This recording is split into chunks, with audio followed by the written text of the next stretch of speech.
Welcome to Unfuck Your Brain. I'm your host, Cara Loewentheil, Master Certified Coach and founder of the School of New Feminist Thought. I'm here to help you turn down your anxiety, turn up your confidence, and create a life on your own terms, one that you're truly excited to live. Let's go. Welcome to this week's Coaching Hotline episode, where I answer real questions from real listeners and coach you from afar. If you want to submit your question for consideration, go to unfuckyourbrain.com/coaching hotline, all one word, or text your email to +1 347 997 1784. And when you get prompted for the code word, it's coaching hotline, all one word. Let's get into this week's questions. Here's the first question. I'm struggling with body image. I've read Anti-Diet and the Fuck It Diet. I've been working on intuitive eating. I'm really getting stuck on the fact that my parents were so mean to me about my body. I remember being a size 6 in high school, my parents being mean about my weight. I'm now plus size. I find myself changing clothes in the morning and saying to myself, no one wants to see that. You're too big to wear that. Those are the things my parents used to say to me. If my own parents couldn't love me when I was way smaller, how can I love myself or accept that anyone could love me romantically, especially now that I'm way bigger? So what you're assuming is that your size actually had anything to do with what your parents said to you and that they didn't love you, right? There's a lot of jumps in here. So number one, people can love someone and still say things to them about their weight because love is a feeling created by your thoughts, and the action of saying things about someone's weight is created by a different thought about their weight. There's something people really don't understand when they are like, well, if you love someone, how could you do X, Y, Z? We're just different models. Loving someone just means you have thoughts about loving them, right? If you really want to think about it, I think emotions only happen in like discrete moments. So really when we're saying I love someone, what we mean is like, this is a person that I sometimes think about loving, right? And that's what it means when we love them. This is a person that I sometimes think positive thoughts about and feel feelings of love about in those moments. And then sometimes I think negative thoughts and feel negative feelings about them. So number one, you're assuming that because they said something to you about your weight, they didn't love you. You have no idea if that's true. But even if that were true, which again, you have no idea if that's true, my guess would be it isn't. But also, right, for anyone, like loving someone has nothing to do with the things you might say to them, really, because those are just two different models. Even if that was true, even if they said it to you because they didn't love you, you're assuming, you say, if my own parents couldn't love me, as if like the fact that they're your parents means they would be the most likely to love you, right? And like they would have the lowest barrier and lowest bar to loving you. Again, not necessarily true. All depends on the person's thoughts. Your parents are just humans who had models in their own brains.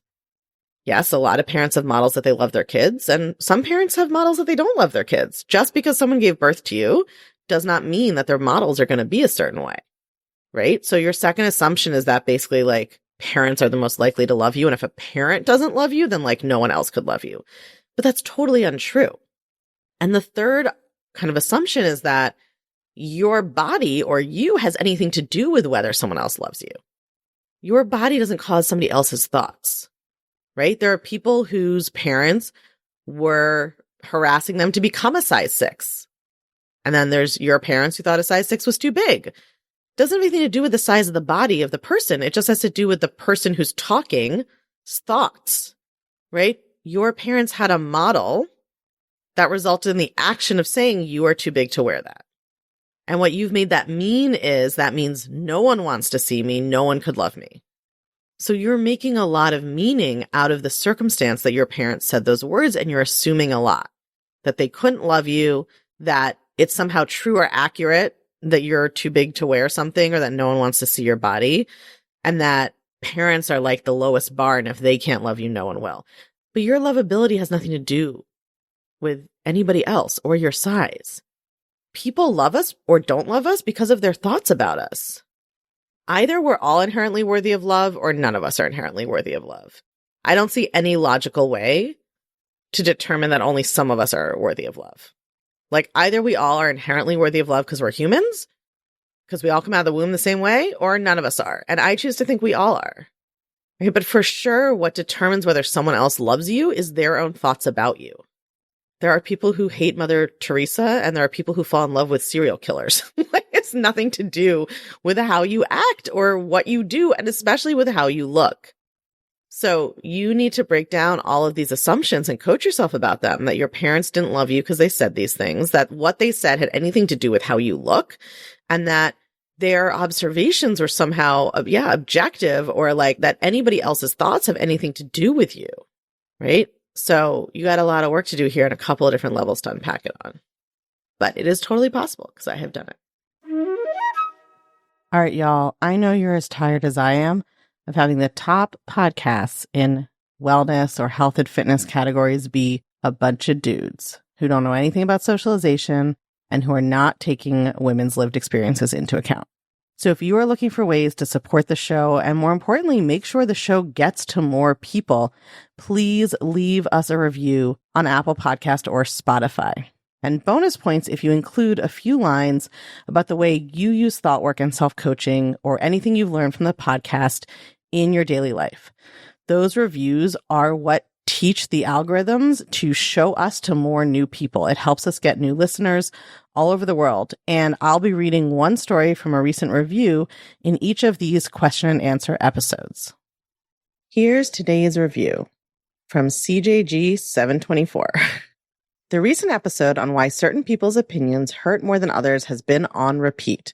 It is a perfect, concise explanation of this issue that so many of us have, and really opened my eyes to why I am so often feeling the way I am. I already sent this episode to my therapist so we can discuss it later this week. I love this one because so many of you tell me that you actually share the podcast with your therapist, or that your therapist shared the podcast with you. Such a beautiful example of how therapy and thought work perfectly together. I see this all the time in my Feminist Self-Help Society members too. All right, second question. In my marriage of 6 years, second for me, third for him, we are in our low 50s. I am the one who pursues connection and physical intimacy 99.9% of the time. Here's a little tip. Whenever somebody gives me a statistic, I know it's probably bullshit. This is what our brain does when we're trying to be very convincing. We put numbers on it. Anyway, let's say it's true. He admits to it. He tells me he never knows if I have a migraine or feel good enough, so he tries to read me and then rarely initiates. We sleep in separate beds because of his snoring, so that doesn't help, I know. I end up getting resentful that it's me who is the pursuer. We end up having intimate time together physically. While it's always great, I end up feeling empty and the resentment hangs on. I've talked with him about this several times, and he seems to hear me understand. I have been told by my therapist to give him the space to pursue me and not beat him to it. I do this, then end up feeling even more lonely and resentful. I'm wondering if I'm talking with him about this wrong or if I need to adjust my thoughts about what our sex life should be. Okay, so let me rephrase your question. I'm wondering if talking in a different way would change him as a person to be different, or should I change my thoughts? Listen, who cares? You present this like it's this clear problem, right? You say he admits to it as if he's done something wrong. Who cares that you initiate all the time? You would be fine, right? Wouldn't you be happy if he initiated all the time? Why would that be okay? There's a lot of deep gender-based, stereotyping probably going on in here, which is that women are taught that men should pursue them and initiate, and that women are supposed to feel sexy in a receptive capacity as the object of desire, and that it is somehow not sexy or pathetic or desperate or whatever if we initiate. That is some bullshit.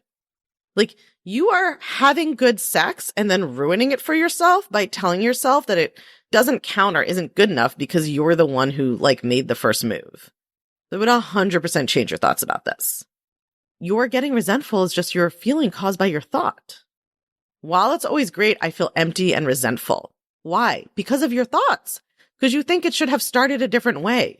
I want you to think about sex as if it's what should we have for dinner? Do you keep track of who starts the what should we have for dinner conversation? Are you resentful if you're the one who brings up dinner because you get hungry 15 minutes earlier than he does? No, because you don't make that mean anything. And your therapist's advice is your therapist is giving you this A-line advice, but of course that's not working because your thoughts are the same, right? This is just such a perfect example. Changing your action, you're if I change my action, maybe he'll change his action and then I can feel good. No. You're not talking with him about it wrong. He, from what you're writing, he understands what you want.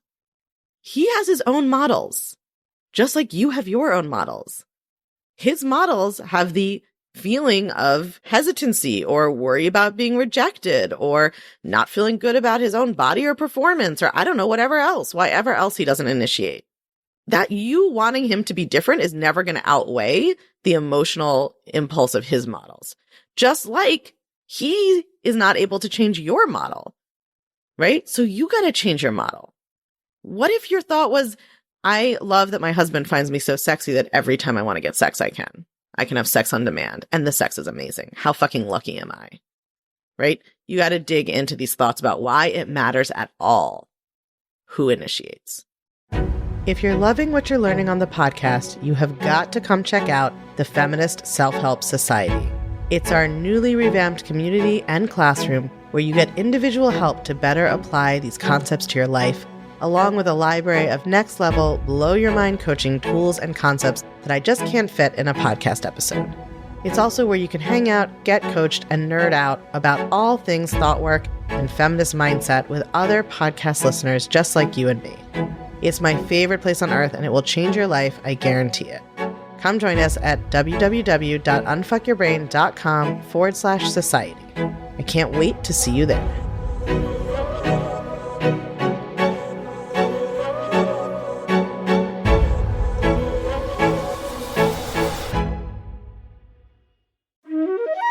Pop quiz. Did you know that the Take Back Your Brain audiobook, narrated by yours truly, myself, is out now?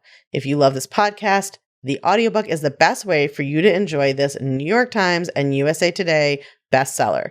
You can still get the hardcover anywhere books are sold. You can still get the ebook, but if you're like me, you love audiobooks just as much or more because they're easier to enjoy on the go or while you're multitasking.